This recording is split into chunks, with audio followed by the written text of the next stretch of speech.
شیخ الاسلام حضرت علامہ ظفر احمد عثمانی رحمۃ اللہ علیہ فرماتے ہیں کہ میں اس زمانے میں حج کے بعد مدینہ منورہ گیا۔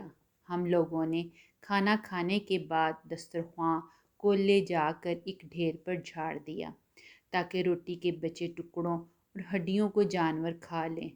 تھوڑی دیر کے بعد جب میں اپنے کمرے سے باہر نکلا تو یہ دیکھ کر حیران رہ گیا کہ ایک خوبصورت 9 سال کا بچہ ان ٹکڑوں کو چن چن کر کھا رہا ہے۔ مجھے سخت افسوس ہوا۔ بچے کو ساتھ لے کر قیام گاہ میں آیا اور اسے پیٹ بھر کر کھانا کھلایا، کیونکہ میں ایسی ہستی کے شہر میں تھا جو غریبوں کا والی، غلاموں کا مولا تھا۔ میرے اس برتاؤ کو دیکھ کر بچہ بے حد متاثر ہوا۔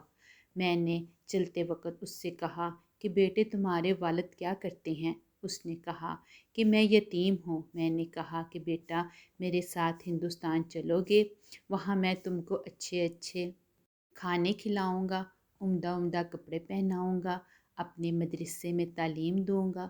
جب تم عالم فاضل ہو جاؤ گے تو میں خود تم کو یہاں لے کر آؤں گا اور تمہیں تمہاری والدہ کے سپرد کر دوں گا۔ تم جاؤ اپنی والدہ سے اجازت لے کر آؤ۔ لڑکا بہت خوش ہوا اور اچھلتا کودتا اپنی والدہ کے پاس واپس گیا۔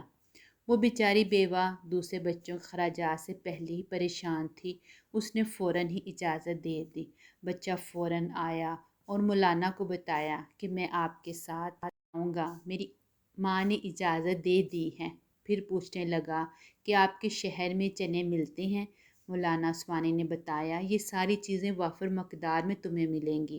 مولانا کا بیان یہ ہے کہ میری انگلی پکڑے پکڑے مسجد نبوی میں وہ میرے ساتھ آیا اور حیران ہو کر رہ گیا۔